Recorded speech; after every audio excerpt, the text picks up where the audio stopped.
मेरा नाम सबास है और मैं जरूर अल्कोहलिक हूँ। हाय हाय सुभाष सबास जी। भाई। हाय सुभाष भाई। हाय।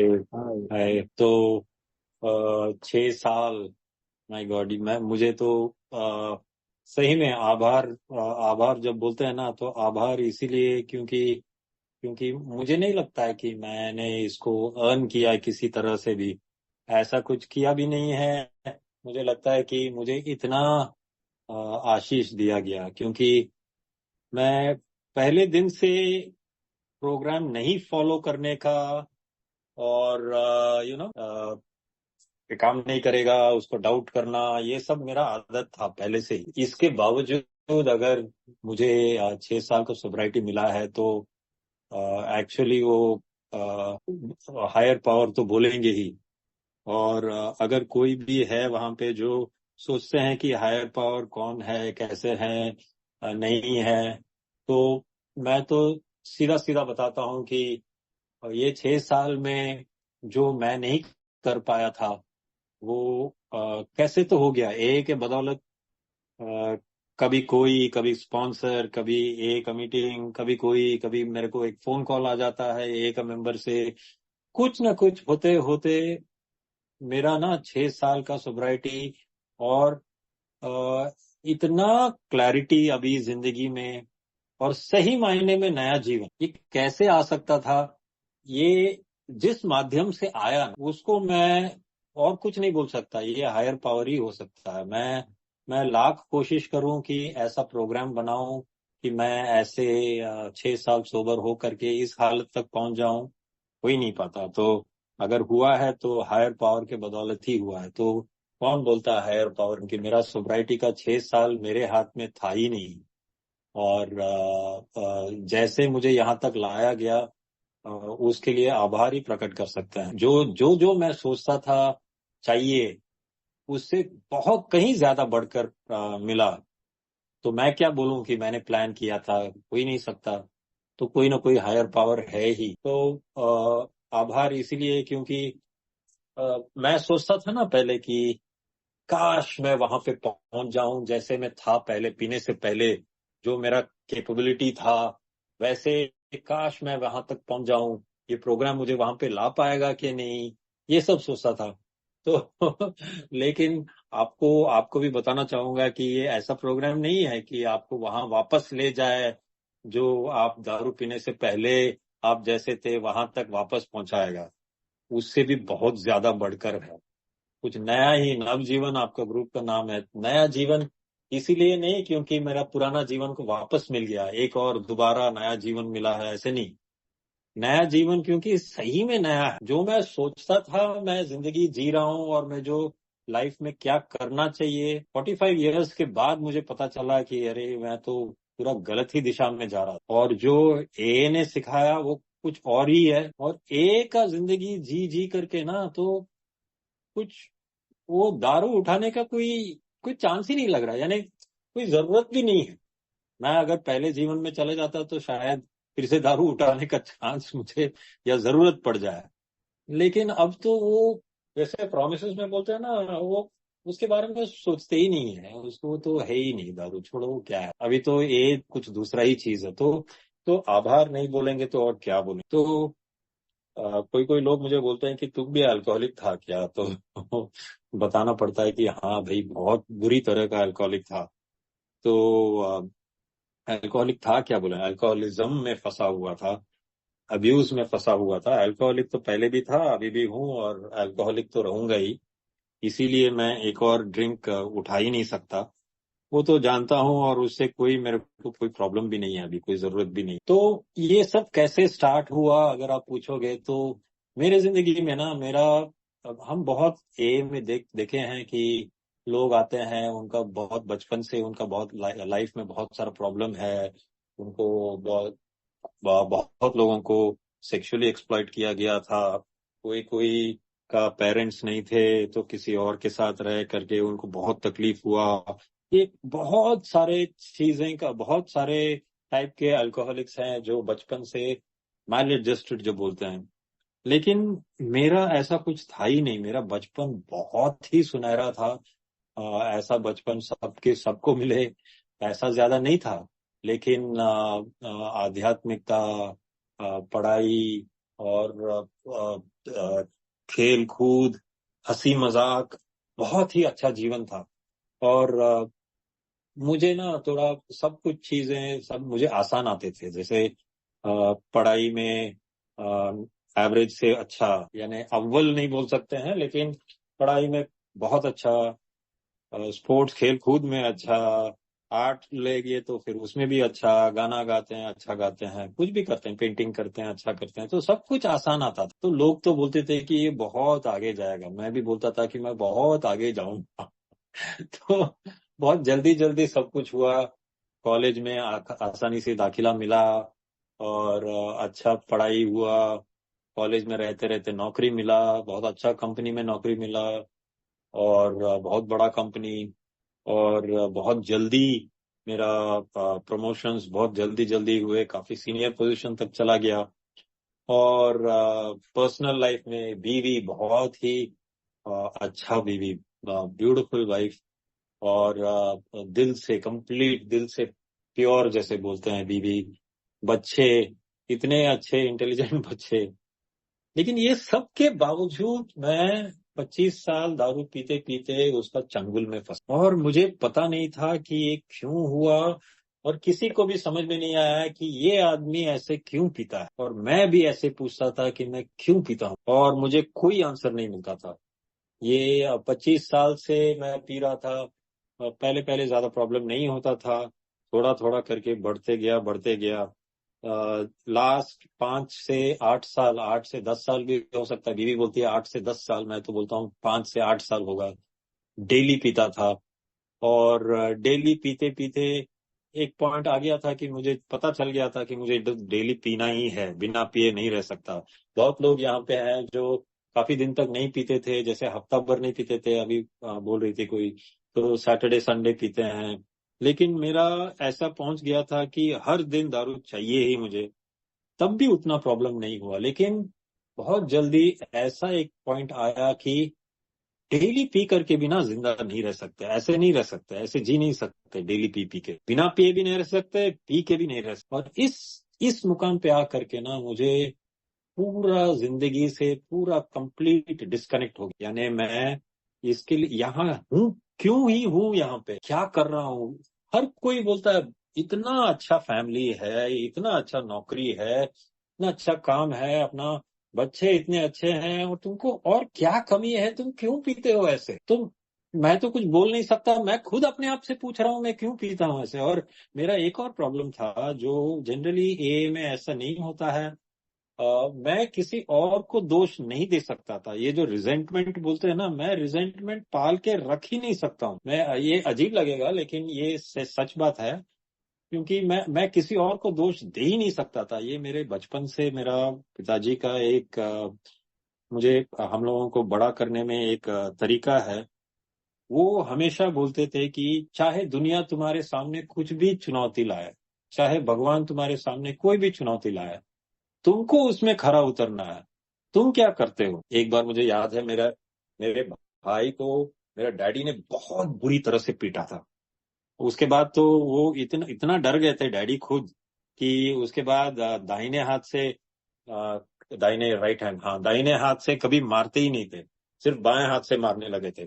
क्यों? क्योंकि वो इतना जोर से मारे थे कि मेरा भाई को तो वो तो छोड़ दीजिए, बहुत ही बुरा हालत था। तो क्यों मार पड़ा था उसे? क्योंकि एक हम लोग का कॉलोनी में जहाँ पे हम लोग रहते थे, एक औरत थी, उनके वो आ करके मेरे घर में कंप्लेन की थी कि उनके बच्चों के साथ मेरा भाई ने झगड़ा किया था। और ये सुन करके ना सब लोग हंसते थे। क्यों? क्यों? क्योंकि ये औरत हर बार यही करती थी, हर किसी के घर में जा करके, जब देखो किसी ना किसी के घर जा करके वहां झगड़ा मोल लेती थी, और बोलती थी कि तुम्हारा बच्चा ने मेरे बच्चा बेटों को मारा, ये झगड़ा किया वो किया। उनको ये समझ में कभी नहीं आता था कि वो वही क्यों हर हर घर में जा करके झगड़ा करते हैं। उन्हीं के बच्चों के साथ झगड़ा होता था सबका। तो मेरा डैडी का कहना एक ही था कि जब तुम जानते हो कि ये औरत आएगी तुम्हारे घर कंप्लेन करने के लिए, ये बच्चों के साथ झगड़ा हर किसी का होता है, तो तुम्हारा क्यों हुआ? तुमको पता होना चाहिए था कि ये झगड़ा यहां तक पहुंचेगा, वो आ जाएगी घर पे। तो तुम कहाँ थे? तुम क्या कर रहे थे? ऐसे यहां तक इतना घमंड है तुमको कि तुम उनके साथ झगड़ा फिर भी करते रहो। तो इस बात को लेकर के मार दिए इतना इतना जोर से। ये एक एक इंस्टेंस था, लेकिन ऐसे ही काफी सीख दिए होंगे हमको। वो याद नहीं आता होगा शायद, लेकिन मेरा ना ये, कभी हम किसी को दोष नहीं दे सकता था कि इसके चलते मैं दारू पी रहा हूँ। मुझे हमेशा यही लगता था कि मैं क्यों पी रहा हूँ, मैं क्यों इसको कंट्रोल नहीं कर। और बहुत जल्दी ऐसा पॉइंट पहुंच गया, 1 साल, लास्ट 1 ईयर में मैं दारू पीता था। डेली तो पीता ही था, हफ्ते में कम से कम 4 बार ब्लैकआउट होता था, और तब भी मैं पीता था। ये सब लोग बोलते हैं ना अल्कोहलिक, हम लोग बोलते रहते हैं कि अल्कोहलिक कैसा आदमी है, अल्कोहलिक ऐसा है, अल्कोहलिक वैसा है। लेकिन मैं बोलता हूं, और बिग बुक भी बोलता है कि अल्कोहलिक बहुत किस्म के होते हैं, अलग अलग किस्म के होते हैं। मेरा एक दोस्त है, वो एक बार उसको ब्लैकआउट हुआ, एक बार सिर्फ उसको ब्लैकआउट हुआ, उसको याद नहीं था कि वो पिछला दिन क्या किया था। इतना डर गया था कि उसके बाद कभी 3 पेग से ज्यादा कभी पिया ही नहीं। आदमी लोग इतने अलग अलग होते हैं। मैं हूं यहाँ हूं कि एक हफ्ता में 4 बार ब्लैकआउट होता है। गाड़ी चला के आता हूँ, गाड़ी को कहीं डिवाइडर पे ठोक देता हूँ, पता नहीं कौन से किसको मार दूंगा, लेकिन फिर भी पीते रहना। सुबह सुबह उठना और सोचना कि नहीं, ऐसा नहीं हो सकता। मुझे याद ही नहीं है मैं गाड़ी लाया हूं या नहीं लाया हूं। जा करके ऊपर से बिल्डिंग से नीचे देख रहा हूँ, और बीवी बोलती है यार तुम अपने ही गाड़ी में चला के आए हो। नीचे जाता हूँ गाड़ी लेने के लिए, तो मुझे 4 चक्कर मारना पड़ता था चारों तरफ, देखने के लिए कि गाड़ी को कहीं ठोक तो नहीं दिए हैं कहीं। तो ऐसे हालत में फिर भी मैं पिए जा रहा हूँ, पिए जा रहा हूँ। एक बार तो एक फैमिली को हिट किया था जो स्कूटी में था, और वो एक छोटा सा बच्चा, एक बेबी को हाथ लिए हुए एक लेडी थी, और एक उनका हस्बैंड जो है आगे बाइक चला रहे थे, और तीनों गिर गए। और क्या हुआ, उसमें वो आदमी का पैर का एक नाखून से खून बहा, और कुछ नहीं हुआ किसी को। मैं सोचूं कि ये अगर अगर वो बच्चे को, अगर मान लो कुछ होता, तो बच्चा का जिंदगी तो जाता ही। मेरा घर में मेरे बीवी का पूरा जिंदगी बर्बाद होता, मेरे बच्चों का जिंदगी बर्बाद होता। ये जान के भी जब मुझे पुलिस स्टेशन ले जाया गया, उस टाइम पे पुलिस स्टेशन में मैं बैठा हूँ। उसके बाद मेरा बीवी को वहां आना पड़ा, पहली बार जिंदगी में पुलिस स्टेशन में आ करके मुझे छुड़ा करके ले जाना पड़ा उसको। इसके बाद भी अगला दिन बैठ करके दारू पी रहा हूँ। उसका अगला दिन भी सुबह बैठा हूं और सोच रहा हूं कि ये नहीं हो सकता, कभी नहीं करना है, ये है वो है, लेकिन शाम तक पता नहीं क्या हो गया। बिल्कुल इंसैनिटी जो बोलते हैं ना, पागलपन। कि किस हद तक का ये पागलपन कि सुबह सुबह कुछ सोचूं और दोपहर में कुछ और सोचूं और शाम को कुछ और सोचूं और ले लूं एक बार दारू पी करके, उसके बाद सब भूल जाते हैं। बिग बुक में लिखा है, वो पहले के कोई भी घटना याद ही नहीं रहता, लेकिन दारू के तरफ हाथ उठ ही जाता है, फिर जाकर के पी लेते हैं, फिर पीते हैं। आपको तो पता ही है कि कैसे कैसे क्या कुछ नहीं बोल बोल करके पीते हैं। कल नहीं पियेंगे, कल से नहीं पियेंगे, मैं अगर आज नहीं पीऊंगा तो 3 दिन से खाया नहीं हूँ, मुझे तो आज पीना ही पड़ेगा। बीवी के साथ सोएंगे कैसे, मुझे तो पीना ही पड़ेगा। कुछ भी बोल करके, कुछ भी समझा करके, अपना ही दिमाग अपने को ही समझा करके पिला देता है, और हम लोग पी जाते हैं। पी करके सुबह उठता हूँ, और ये बार बार हार हार के मुझे तो अपने ऊपर घिन आता कि जिंदा भी हूं तो किस लिए हूं। सब लोग बोलते हैं कि तुम क्यों पीते हो, तुमको है क्या प्रॉब्लम। तो मैं भी यही बोलता था कि मैं क्यों पीता हूँ, मुझे ही पता नहीं है कि मैं क्यों पीता हूँ। तो इस हालत में एक बार कंपनी में कुछ बहुत ही बड़ा हादसा हुआ था, तो मुझे धक्का इतना लगा कि मैं खुद अपना कंपनी का एक हॉस्पिटल है, बड़ा कंपनी है, 8,000 10,000 लोगों का, और हम लोग का एक बड़ा हॉस्पिटल है। वहां पे ओपीडी में आप जाएंगे तो हर हर कोई आपको जानता है, तो इधर उधर सबको मिलते ही रहते हैं, और सब लोग हेलो बॉस ये वो बोलते रहते हैं, तो बात होते ही रहता है। तो उस जगह पे जा करके अगर साइकेट्रिस्ट डॉक्टर के दरवाजे के सामने आप खड़े हो, तो आप सोच सकते हो क्या हालत हो गया होगा। तो मैं उस हालत में पहुंच गया था कि नहीं जाना ही है। तो मैं अपना बीवी को लेकर के पहुंच गया हॉस्पिटल, साइकेट्रिस्ट के सामने खड़ा हो गया। तो साइकेट्रिस्ट बोला कि अरे तुम खुद अपने से आए हो, अपना बीवी को लेके आए हो, हमको बहुत खुशी है, तुम सुधर जाओगे, तुम इससे निकल जाओगे। तो मेरा छाती तो 56 इंच का हो गया कि हाँ मैं छोड़ दूंगा अभी। और उसके बाद उसने कोई मेडिसिन दिया, 15 दिन के लिए मैं नहीं पिया। और मेरा फैमिली को वेकेशन पे ले गया था, वहां पे अपना नेटिव प्लेस में उनको छोड़ करके वापस अपना एयरपोर्ट में आया। वहां से चेन्नई से कलकत्ता आ रहा था, तो चेन्नई एयरपोर्ट में घुसा। और पता नहीं मेरा दिमाग को क्या समझाया, मेरा दिमाग ने मुझे क्या समझाया, मैं क्या समझा, कुछ भी आइडिया नहीं है। सीधा गया था बार में बैठ करके दारू पीना शुरू किया। और वहां जो शुरू किया दारू पीना, वापस यहाँ आ करके जमशेदपुर में आ करके यहाँ बैठ करके इसी बेड में हम बैठे हुए थे। 1 हफ्ता तक कंटिन्यूअसली दारू पीते रहा। और ऑफिस तो गया ही नहीं। और इस हद तक पागलपन आप सोच ही नहीं सकते हो। यहाँ पे बेड में बहुत सारा बेडशीट पड़ा हुआ है, उसके नीचे थाली पड़ा हुआ है, कहीं पे दाल है, कहीं 3 दिन पहले का दाल है, कहीं रोटी ऐसे ही पड़ा हुआ है और महक रहा है। और ये मेरा टेबल है, इसके ऊपर दारू का बॉटल है, एक हाफ बॉटल है और मैं पी रहा हूँ। पीते पीते मैं वो मिरर को देखता हूँ और मिरर में एक आदमी है, वो मेरे को देखता है। मैं उसके ऊपर चीखने लगता हूँ कि तुम क्या कर रहा है, आंख में आंसू आ रहा है, या वो मेरे ऊपर चीख रहा है, मेरे को किया है, मुझे कुछ समझ में नहीं आ रहा। वो चिल्ला रहा है या मैं चिल्ला रहा हूँ, रो रहा हूँ, जोर जोर से रो रहा हूँ, घर पे कोई है नहीं। और मैं चिल्ला रहा हूँ कि तुम क्या कर रहे हो। और फिर बैठा हूँ यहाँ पे, फिर नीचे देखता हूँ कि मेरा ग्लास खाली है। तुरंत मैं अपना ये चेहरा ना पहुंच के फिर से अपना चाबी ढूंढता हूँ और निकल पड़ता हूँ दारू खरीदने। और दारू कैसे खरीदता हूँ, जा करके फिर हाफ बोतल खरीद के आऊं। और हाफ बोतल खरीदते समय आप सोचिए, पागलपन सोचिए, हाफ बोतल से नहीं, ज्यादा नहीं पीऊंगा, इसलिए मैं हाफ ही खरीदूंगा। ये वाला चीज हम सालों से हम सिर्फ हाफ ही बोतल खरीदते थे।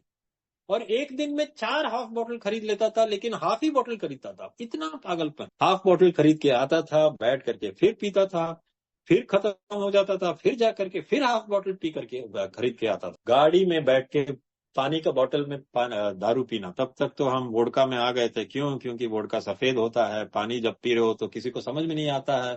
तो पानी का बोतल एक स्टाइल होता था मेरा। पानी का बोतल लेता हूँ ऐसे, बिस्लरी का बोतल, 20 रुपया 10 रुपया का बोतल खोला और उसको दबाया, जितना पानी बाहर गिरा वो गिरा, उसके अंदर एक क्वार्टर वोडका डाल और उसको लेकर के पानी के जैसे पी रहे हैं। और इसको मिक्स करने के लिए कहाँ जाना है, गाड़ी लेकर के कॉलोनी में घूम रहा हूँ, कोई एक जगह पे कोई पेड़ के नीचे खड़ा करके वहां पे मिक्स करता हूँ। और ये मैं क्यों कर रहा हूँ? क्योंकि बाहर वाले जानते हैं कि ये इतना ज्यादा पी रहा है, सब लोग पहचानते हैं कि इतना ज्यादा पी रहा है।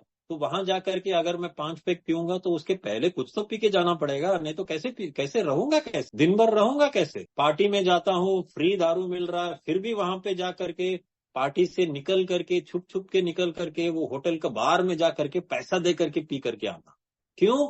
क्योंकि पार्टी में सिर्फ 2 ही 3 4 पैक पी सकता हूँ, बीवी है, सब लोग देख रहे हैं, तो बाहर जा करके पैसा दे करके 2 3 पैक ऐसे घटक के भाग के आ जाओ। ये पागलपन कब नेक्स्ट पी सकता हूँ? और ऐसा आदमी जो सब लोग बोलते हैं कि तुम पागल हो, क्यों क्यों ऐसे पी रहे हो, इतना अच्छा आदमी हो। सही में मैं बोलता हूँ, मैं ब्लैकआउट होने के बाद भी ना, मुझे बिल्कुल अपने आप पे विश्वास था कि मैं किसी के साथ कोई भी गलत बर्ताव नहीं करूं।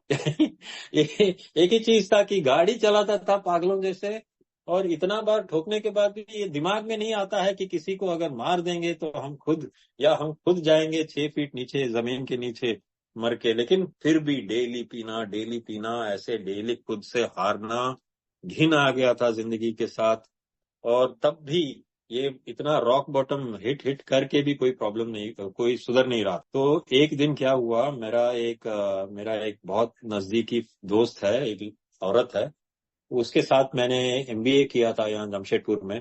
तो हर शाम को हम लोग 3 साल के लिए हर शाम को मेरा कार में जाती थी वो। उसका हस्बैंड मेरा बहुत अच्छा दोस्त बन गया था, बहुत प्यार करता था दोनों को। और कॉलेज खत्म होने के बाद हम लोग का एक दिन पार्टी था, तो हम उसको ले गए थे पार्टी में। और पार्टी से वापस आ गए और अगला दिन मेरे दोस्तों ने मुझे बोला कि तुमने उस औरत के साथ जो बर्ताव किया तुमको करना नहीं चाहिए। और ये सुन करके मैं इतना अंदर में टूट गया, कंप्लीटली टूट गया था कि अगला दिन बैठ करके फिर वही बार में बैठ करके 3 पेग पी लिया, फिर भी ये दिमाग से हटा नहीं। सही मायने में रॉक बॉटम था कि अब यहां तक पहुंच गया है। तो ना सब लोग ना बोलते हैं कि दारू ये जो, अरे इसका शेयर जो है ना उसमें इसने अपना बीवी को खो दिया, रास्ते पे आ गया, उसका मंगलसूत्र बेच दिया, ये कर दिया वो कर दिया, और उसको बाहर घर से निकाला गया। ऐसे ऐसे लोग भी देखे हूं कि 3-4 साल रास्ते पे काटे हैं अमेरिका में। ऐसे भी दोस्त मिले हैं मुझे एए में। तो सब लोग बोलते हैं कि क्या पावरफुल शहर है, ये सब करने के बाद वो निकल के आए। लेकिन मैं बोलता हूं ये सोचना ही गलत है।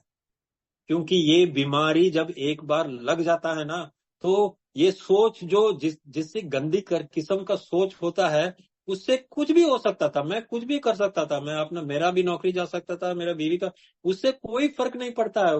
वहां से वापस आना यानी वो दिमाग को वापस ठीक करना, वही बीमारी है, सब कुछ वही है।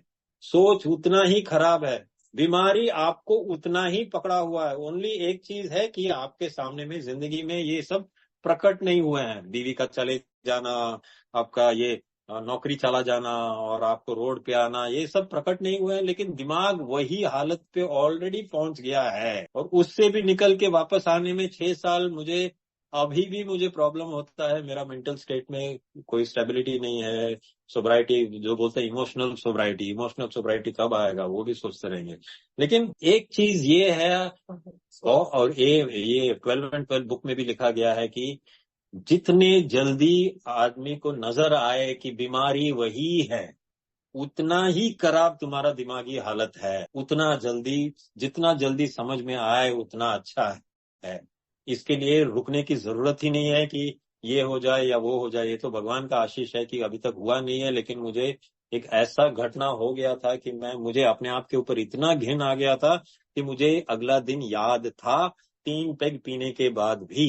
तो 3 पेग पीने के बाद मैं निकला वहां से, घर आया, अपना बीवी का हाथ पकड़ा, ले गया अपना सीधा कंपनी का हेड, यानी 10,000 लोगों का कंपनी का हेड, प्लांट हेड जो बोलते हैं, उनका घर गया और उनको बोला, सर मेरे से हो नहीं रहा है, आप मुझे रिहैब में डाल दीजिए। मुझे ए के बारे में पता नहीं था, तो रिहैब में डालने के लिए मेरा, उन्होंने पूरा व्यवस्था कर दिया था। यहाँ से रांची, रांची नजदीक में है, तो वहां पे मेरा कंपनी का हॉस्पिटल का डॉक्टर सब वहां पे लाइन अप कर दिए थे।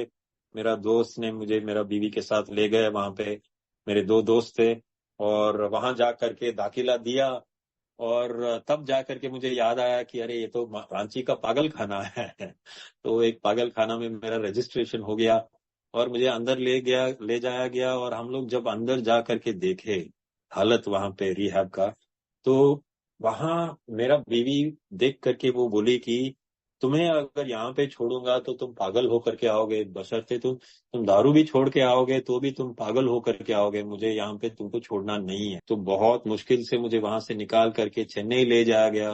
और वहां पे मैं तो रेडी था वहां पर भी जाने के लिए, रांची में रहने के लिए भी रेडी था।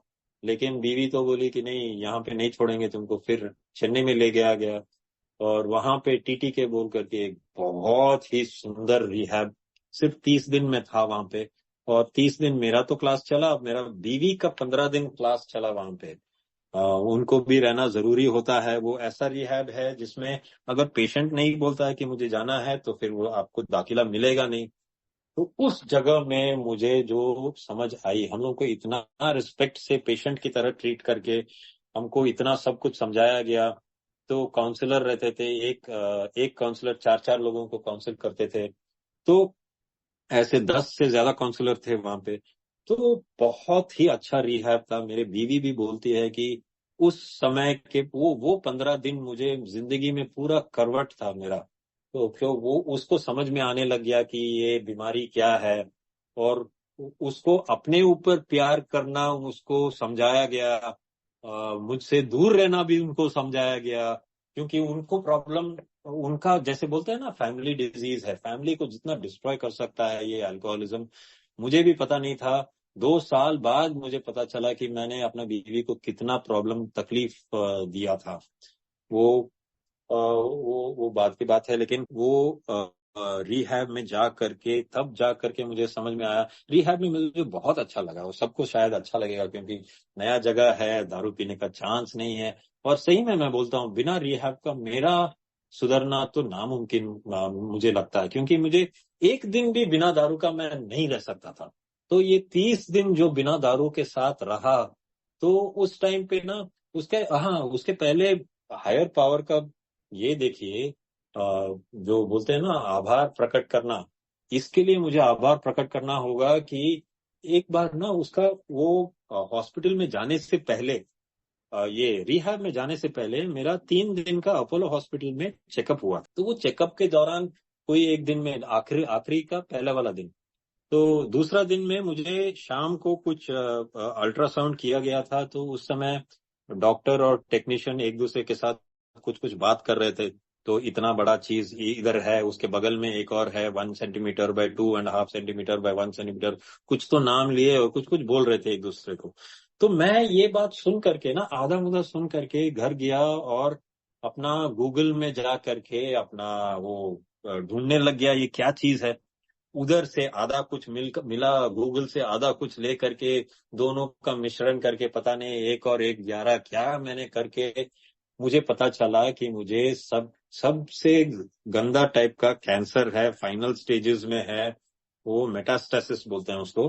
तो वो क्या है, एक ऑर्गन का कैंसर एक जगह पे है, और वो कैंसर वो दूसरा ऑर्गन को अफेक्ट करने लगता है, यानी पूरा बदन में फैल गया है। वो जब मैं पढ़ा तो मैं जान गया कि मैं अपना पूरा, मेरा बीवी का लाइफ को तो बर्बाद कर ही दिया हूँ, बच्चों का भी एक ही लाइफ है वो भी पूरा बर्बाद कर दिया हूँ, और सब मेरे सर। मैं ऐसे दारू पीता था, बिना खाए दारू पीता था, डेली इतना पीता था, इतना मजे में रहता था। वो सिर्फ सब सब प्रॉब्लम से भागने के लिए दारू पी पी के ऐसे हालत में पहुंचा दिया था कि अपना फैमिली पूरा गया, सब बर्बाद। तो 15 घंटा मैं इस ना ये वाला रियलाइजेशन के साथ पका था। मैं सो नहीं पाया था। रात को मेरा भाई से फोन पे बात हो गया तो वो भी सो नहीं पाया। वो मुझे समझाने की कोशिश कर रहा है कि नहीं, आजकल कैंसर का भी इलाज है, ये है वो है। 15 घंटा बाद अगली जब डॉक्टर से जाकर के मिला तो डॉक्टर देख करके हंसने लग गया और बोला कि पागल हो तुम, ऐसा कुछ है ही नहीं है तुम्हारा। तुम्हारा मैप को हम लोग कुछ और ही बात कर रहे थे, उसमें कुछ है फीचर है, तुम्हारा बदन तो ऐसा है कि उसको कुछ हुआ ही नहीं है। और मैं मानने के लिए तैयार नहीं। डॉक्टर गुस्सा, फाइल फेंक दिया, बोल दिया कि तुम जाओ यहाँ से, तुम्हारा कुछ भी प्रॉब्लम नहीं है, तुमको सिर्फ अल्सर का थोड़ा प्रॉब्लम है, तुमको मेडिसिन लेने से हो जाएगा। लेकिन वो जो 15 घंटा मैं पका था, मैं बोलता हूँ शायद उसके चलते मैं कुछ भी करने के लिए तैयार, कुछ भी करने के लिए तैयार था। और वो उस जगह में, उस दारू का चंगुल में वापस फंसने के लिए मुझे रद्दी भर का कॉन्फिडेंस, ये दम नहीं था। क्यों पता है, मैं बाद में मुझे पता चला, और शायद मुझे रिहैब में बोला गया था इसके बारे में, कि दारू पीना ना एक जैसे मेंढक ना, ये आपको सुनना चाहिए। एक मेंढक को अगर आप लेते हो और एक बर्तन का पानी में वो मेंढक को डाल देते हो, और वो मेंढक वहां से कूदने का कोशिश करेगा, तो आप पानी को थोड़ा गुनगुना पानी कर दीजिए, तो मेंढक को डाल दीजिए, उसको बहुत मजा आएगा, वो वहीं पे रहेगा। तो वो बर्तन को लेकर के आप चूल्हे पे रख, धीमा आंच पे, तो क्या होगा, पानी का तापमान जो है बढ़ने लगेगा। लेकिन ये मेंढक का खून ऐसा है कि जैसे बाहर का तापमान वैसे उसका भी तापमान, तो क्या है, पानी का जैसे ही तापमान बढ़ता है तो उसका खून का भी तापमान उसके पीछे पीछे बढ़ता है।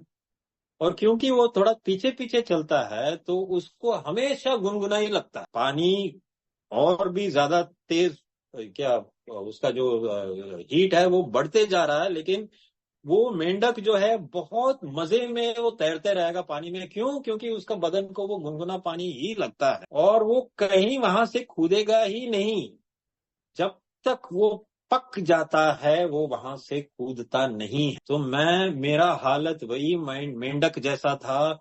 मुझे इतना मजा आता था दारू पीने में, इतना मैं वापस उसी के पास जाता था। मुझे कुछ समझ में नहीं आता था कि मैं कहाँ अपने जिंदगी को ले जा रहा हूँ, जब तक कोई भगवान मेरे वो बर्तन के अंदर हाथ डाल करके मुझे बाहर नहीं निकाला। वो जो रॉक बॉटम बोलते हैं ना, वो भगवान का हाथ है जो आपके अंदर, बर्तन के अंदर आ करके आपको बाहर निकालता है। जब तक ये नहीं होता, मेंढक जो है पानी के अंदर ही रहता है। और आप ये घर में ट्राई कर सकते हो, वो पक जाएगा लेकिन वो वहां से कूदेगा नहीं। तो यही हालत होता है हजारों, एक आई मीन अल्कोहलिक्स के साथ। और बहुत कम होते हैं जिनको हाथ अंदर डाल करके बर्तन से निकाला जाता है। और रिलैप्स, अगर आप सोचते हो कि मेरा प्रोग्राम, किसी का इतना इतना दर्दनाक कहानी नहीं है जैसा मेरा है, मुझे जितना दिक्कत है बाहर आने में किसी और को ऐसे हुआ नहीं होगा। मुझे तो मुझे तो पीना पड़ता है। देखो मैं इतना गंदा आदमी हूं, मेरे से कुछ नहीं होता है। बेचारा, मैं बेचारा। मैं बेचारा बोल करके जा करके एक और हाफ बेचेगा क्या करके पूछते हैं दूसरे से। यानी वो क्या है, दुकान में जा करके बेचारा बेचारा एक हाफ में मुझे बेच दो। आप जा करके बेचारा बेचारा बोल करके खुद पी लेना। ये ये जो है ना, पूरा मेंढक का कहानी है। पानी के अंदर रह करके पक के जब तक मर नहीं जाएगा वहीं पे रहेगा। और एक दो बार किसी का हाथ अंदर आ करके आपको बाहर निकाल सकता है, लेकिन आप फिर से बार बार अगर पानी के अंदर कूदोगे तो प्रॉब्लम है। तो ये दूसरा बार जब मेरा ये रॉक बॉटम लगा, मैं वहां से निकल के आया, तो मुझे तो लगता था ना कि बहुत जल्दी मैं ठीक हो गया हूँ। मैं काउंसलर से बात करता था, एक दिन पहले ही निकल सकता हूँ ना, मैं 2 दिन पहले निकल सकता हूँ, मैं तो अच्छा ही हूँ। ये है वो है।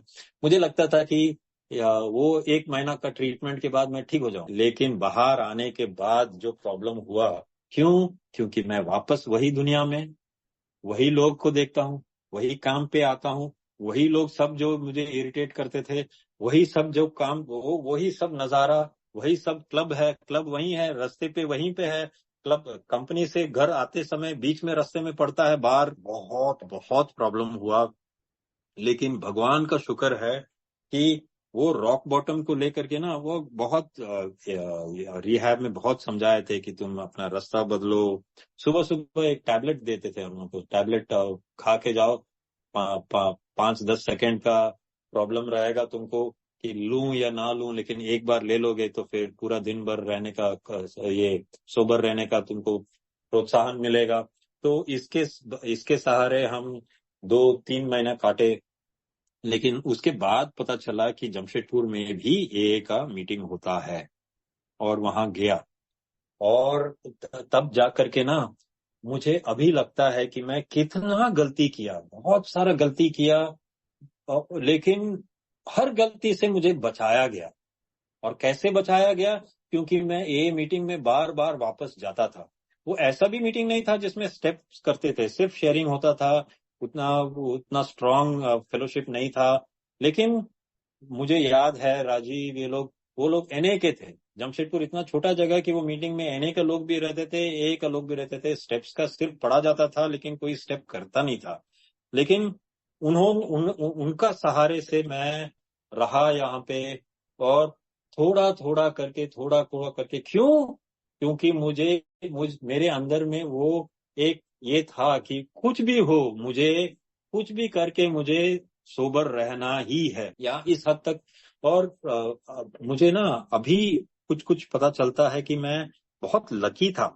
क्योंकि पहले पहले ही कोई एक एनए का स्पॉन्सर जो है कुछ ऐसे बात बताया था कि मुझे समझ में आ गया था कि मेरा दिमाग ही बड़ा प्रॉब्लम है।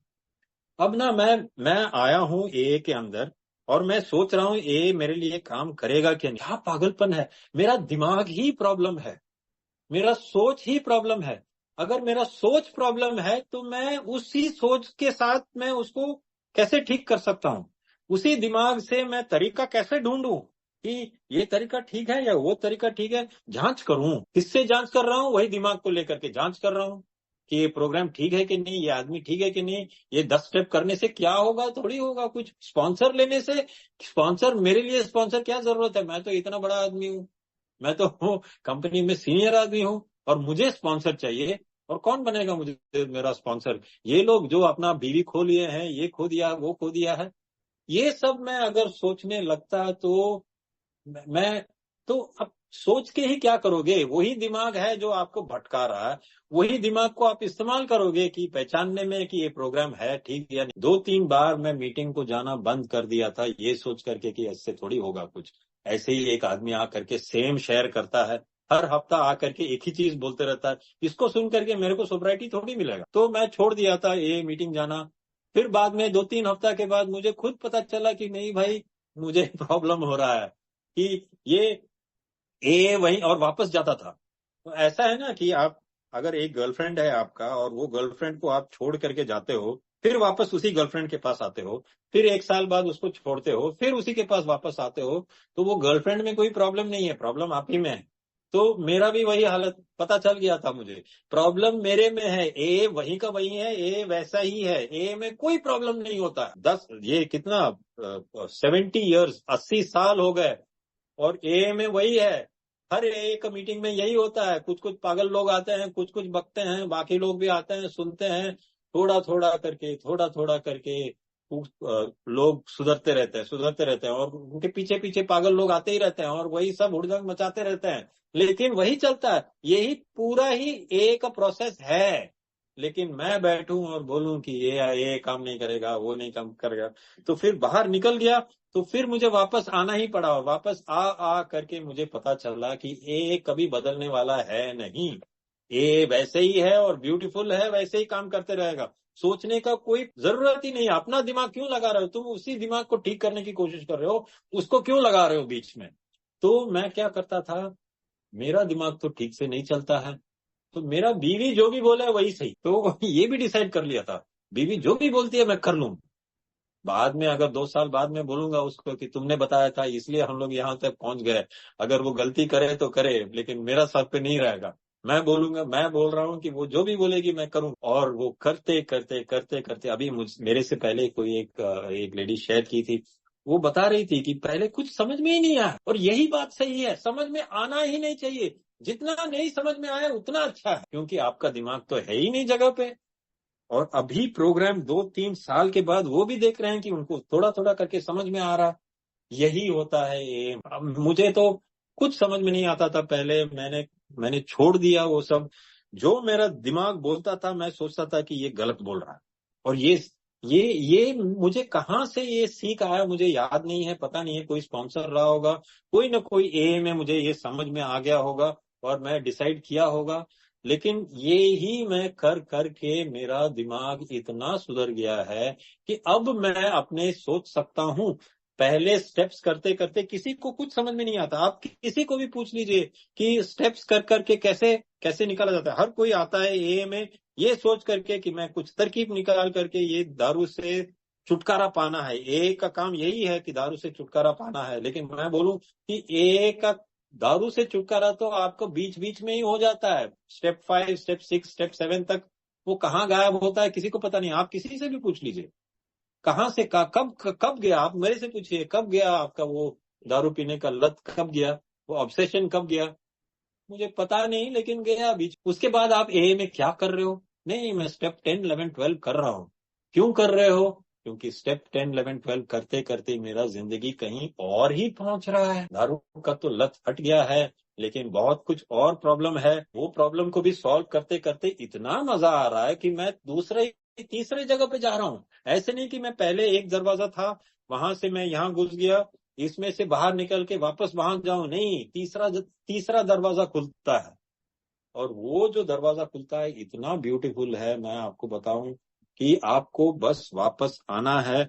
और जो आपको दिमाग दिमाग से समझ नहीं पाते हो उसी को करना है। हर ए अगर बोलता है कि ये करो तो उसी को करना है। मैं बोलूं कि ए का जितना स्टेप्स है, एक भी स्टेप देके देखिए कि आसान है अल्कोहलिक के लिए।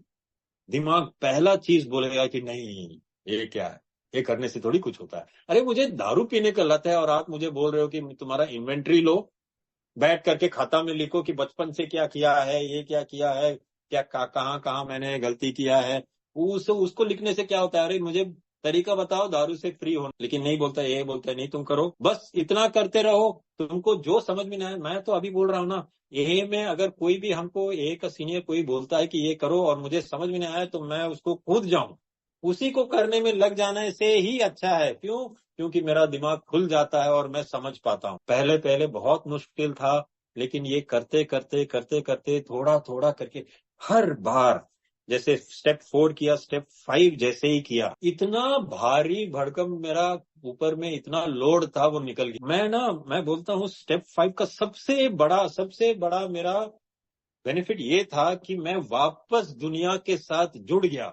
मुझे लगा कि नहीं, मुझे ये दुनिया में रहने का हक है। अरे मैं तो सोचता था कि मैं गंदा आदमी हूँ, मुझे इतना गंदा आदमी हूँ। कितना गंदा आदमी हो? बहुत गंदा आदमी हो। कितना गंदा आदमी हो? बहुत गंदा आदमी हो। कितना गंदा आदमी हो? मैंने कभी इन्वेंट्री किया ही नहीं अपना, कभी लिखा ही नहीं बुक में, और बुक में लिखने का तो मुझे मन ही नहीं करता है।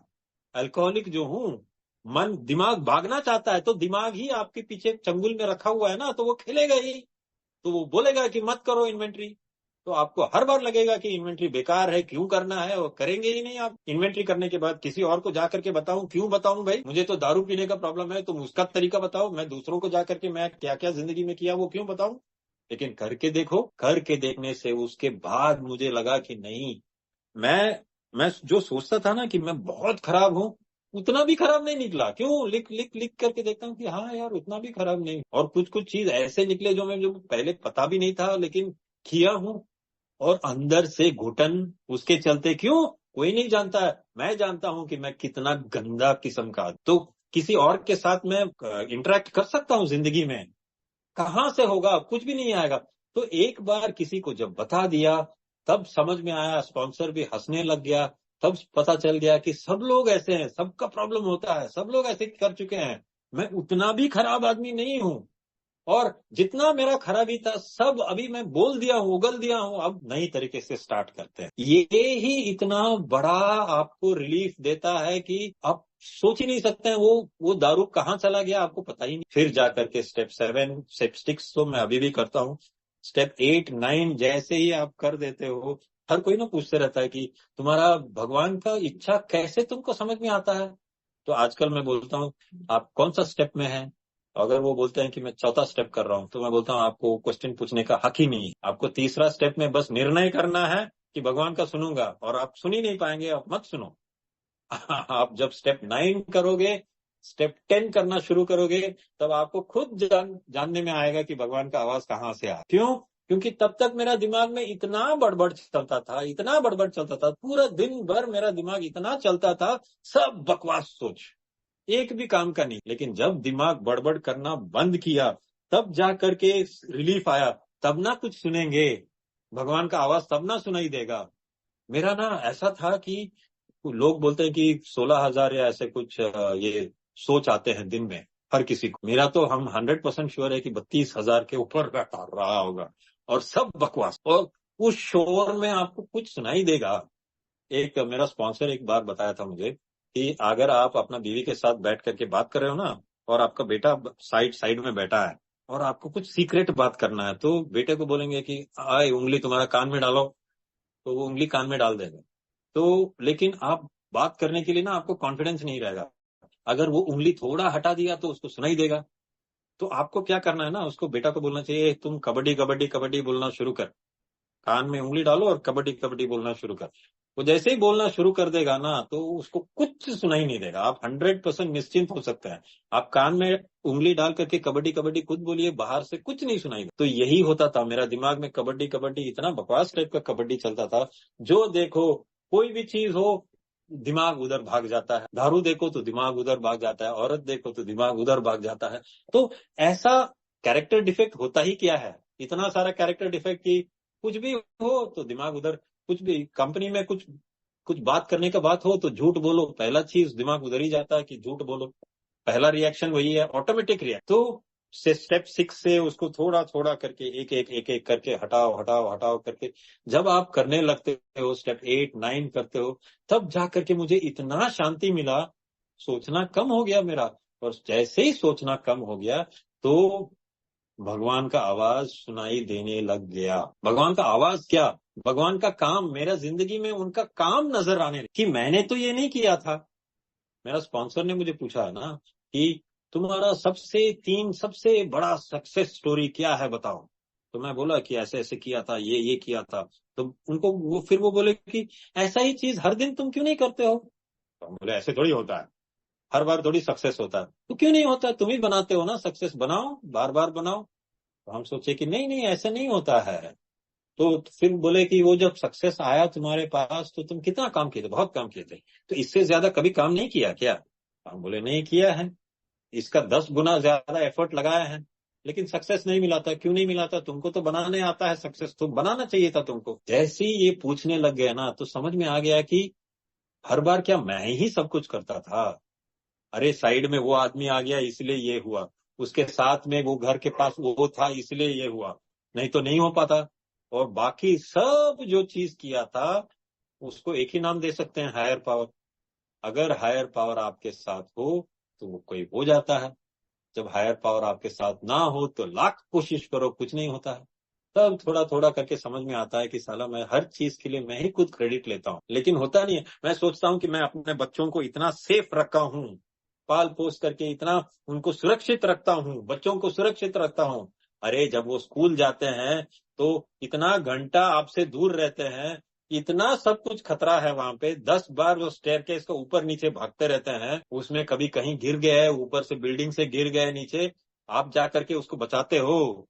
नहीं बचाता हूँ। तो कौन बचाता है? किसके ऊपर रिलायंस है आपका? नहीं, कुछ पावर है जो उनको बचाए रखता है। तो फिर आप क्यों सोचते हो कि आप ही उसको सब बचा के रखे हो? तब ये सब जब सोचने लग गया, तब जा करके ये ना जो पूरा प्रोसेस है, आप एक स्टेप्स करते रहो, करते करते ये सब खुद ब खुद आपके पास आ जाता है। ये सब दिमाग स्पॉन्सर आकर के जब आपको बताना है उसी टाइम पे आपको बताएगा।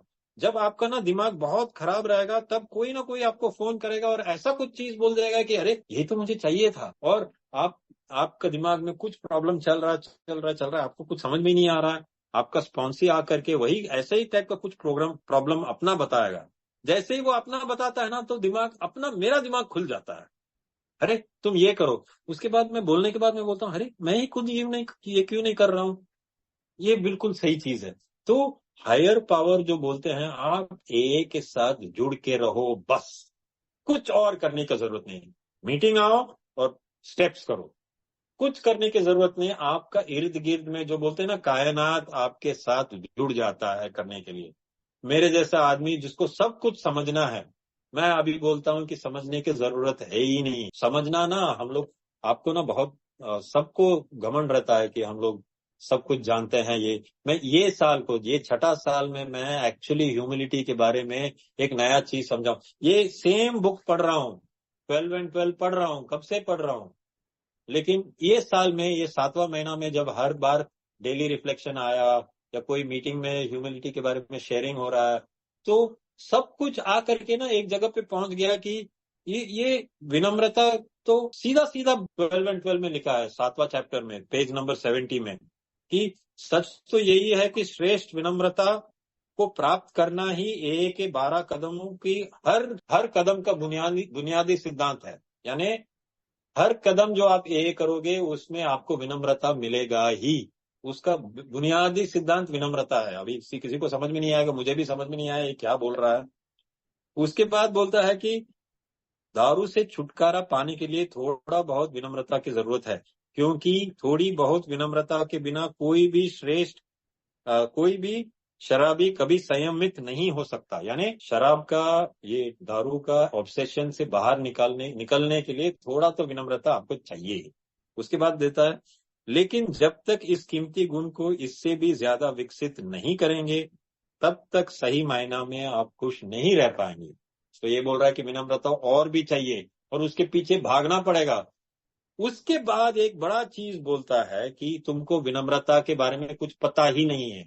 तो मैं सोचता हूँ कि है, बचपन से जानता हूँ विनम्रता क्या होता है, लेकिन 12 में लिखा है आपको पता ही नहीं है विनम्रता के बारे में क्या लिखा है। इस विचार को लोग सिर्फ समझते ही नहीं है, बल्कि इस शब्द को भी बहुत अत्यंत नापसंद करते हैं। यानी आप विनम्रता शब्द को पहले तो पहचानते ही नहीं है, उसको नापसंद भी करते हैं। गहराई का बात तो दूर है, ज्यादातर लोग इस शब्द को ऊपर ऊपर से भी नहीं पहचानते। मैं अगर आपको बोलूं अभी कि मैं भी 5 साल सोब्राइटी तक, जो मैं इतना इतना इंटेलिजेंट आदमी, इतना सीनियर आदमी कंपनी में, विनम्रता का मुझे ऊपर ऊपर से भी विनम्रता क्या होता है मुझे पता नहीं है। और मैं ठोक के बोलता हूं कि आपको भी पता नहीं है विनम्रता क्या। विनम्रता, हम लोग सोचते हैं कि विनम्रता का मतलब जबरदस्ती झुकना होता है, किसी के सामने, आदमी के सामने बहुत अपना ईगो नहीं दिखाना है, थोड़ा विनम्र रहो, छोटा रहो, अपने आप को चुप बना करके रखो। नहीं, ये विनम्रता, वो बोलता है विनम्रता ये है ही नहीं है। क्या बोलता है विनम्रता? है विनम्रता की वो मूल बात कि हम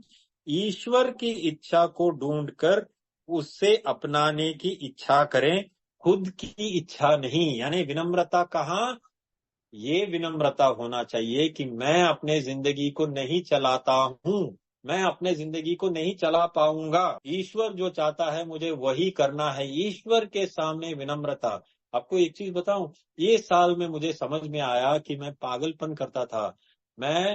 अगर मैं अल्कोहलिक हूं ना, तो बच्चों को, जब मेरा बीवी बोलती है बच्चों को डांटो, तो मैं तो उसे, मैं क्यों डांटू, मैं भाग जाता दारू पी पी करके कोई भी चैलेंज से सामना करना ही नहीं है, भाग जाना है। कंपनी में मेरा टीम है, टीम को अगर कोई स्टर्न मैसेज भेजना है, यानी उनको ठीक से ये उनको कठोर शब्द में कुछ बोलना सिखाना है, वो समझ नहीं रहे हैं, उनको सिखाना है, कठोर शब्द में बताओ, उनको ठीक से समझाओ उनको। नहीं, मैं तो भाग जाता वहां से, तो नो देखेंगे ना कुछ होगा, छोड़ो, मैं तो भाग जाता। लेकिन मेरा ए क्या बोलता है, भगवान का इच्छा क्या है? तुम मैनेजर हो, तुम पिताजी हो, तुम्हारा ये काम है, करो। मैं अल्कोहलिक भागना चाहता हूँ, लेकिन नहीं, तुमको ये करना ही होगा, तो मुझे अपना, मेरा टीम को कठोर मैसेज देना ही पड़ेगा, तो मैं देता हूँ। तो इसमें विनम्रता की बात है। विनम्रता, मैं बोलता कि नहीं नहीं नहीं, विनम्र होकर के मैं उनके ऊपर चिल्लाऊंगा नहीं। बोलता है कि आपको चिल्लाना है तो चिल्लाना है, आपके बच्चों को आपको ये कठोर शब्द में अगर उनको समझाना है तो समझाना है, विनम्र बन करके नहीं रहूंगा। तो क्या है विनम्रता? कोई दूसरा आदमी के सामने विनम्रता नहीं। हम लोग हर कोई मीटिंग में ना बोलते रहते हैं, हम भी बोलते थे पहले कि नहीं, मुझे डोरमैट जैसा कोई मेरे ऊपर चढ़ के चला जाएगा, मैं विनम्र क्यों बनूं। लेकिन विनम्रता ये है ही नहीं है। विनम्रता एक ही जगह दिखाओ, अपना मत चलाओ। याद रखो कि भगवान है, और ईश्वर अगर है तो ईश्वर क्या चाहता होगा वही करो। अगर आपको पता भी नहीं, आपको कन्विक्शन है कि ईश्वर नहीं है, तो भी आप सोच लीजिए कि अगर ईश्वर होता और अगर वो इतना अच्छा होता तो वो क्या चाहता कि मैं करूं, और वो करो और करके देखो। और मैं जो एक चीज बोलूं कि ये 6 साल में एक ही चीज देखा हूं कि ईश्वर का बात अगर मैं करके चलते रहता हूं, तो जो सीख मुझे मिलता है ना उससे, जो नया जिंदगी उससे मिलता है ना, मैं अपना से कभी प्लान कर ही नहीं पाता। इसीलिए जब ये 12 कदम, जब टोनी मेरा एक दोस्त है ए का, कैलकाटा का, वो जब कैलकाटा में मदर टेरेसा को दिखाया था ये 12 कदम, तो मदर टेरेसा वो पढ़ के बोली थी कि तुम लोग बहुत ही भगवान का चुनिंदा आदमी हो, भगवान का बहुत प्यारे हो, क्योंकि ऐसा सरल प्रोग्राम, ईश्वर के पास जाना और हेवन, हेवन यानी वो क्या क्या हेवन को प्राप्त करना इसी जिंदगी में बहुत कम लोगों को आसानी से मिलेगा ये। और आप लोग जितना मार खाए हो अपना जिंदगी में, आप बिल्कुल पक के बैठे हैं ये प्रोग्राम करने के लिए। अगर आप ये प्रोग्राम करोगे तो आपका जिंदगी में नव जीवन तो आएगा ही। ये ए का प्रॉमिस है। और ए में हम लोग आने के लिए बहुत धक्के खाए हैं। और मदर टेरेसा क्या बोल रही है कि ये धक्के खा करके अगर आपको ये 12 कदम मिला है, तो भगवान आपको बहुत प्यार करता है। आप ये धक्के खाए हो, अब ये प्रोग्राम करो, ये प्रोग्राम सही मायने में दिल से करो, और आप देखो कि क्या होता है। दारू का प्रॉब्लम तो दूर, आप भगवान के करीब पहुंचोगे। जितना करीब दूसरे लोग पहुंचने के लिए मौका नहीं मिलता, क्यों? क्योंकि उनका घमंड बीच में आएगा। लेकिन मैं ठहरा अल्कोहलिक, इतना मार खा करके ऐसे पक के बैठा हूं, पूरा वो जो बोलते हैं ना, लाल होकर के बैठा है मेटल। अभी सिर्फ हथौड़ा मारने का जरूरी है, 12 कदम का हथौड़ा लगेगा, आपका जिंदगी इतना संवर जाएगा कि आप भी मेरे जैसे बोलोगे भगवान का लाख लाख शुक्र है कि उन्होंने मुझे अल्कोहलिक बनाया, और अल्कोहलिक बना करके मुझे ये प्रोग्राम दिया। क्योंकि इससे जो मुझे समझ में आता है जिंदगी, अब एटलीस्ट 50 साल के उम्र में मुझे तो समझ में आ गया कि जिंदगी में क्या करना चाहिए। थैंक यू सो मच, आपने मुझे ये आपका ग्रुप में बुलाया है। और सही में नवजीवन में नवजीवन ग्रुप का नाम ही ऐसा है कि मैं तो बोलता हूँ कि मेरे लिए तो नया ही जीवन है। Thank you so much for calling me to your group.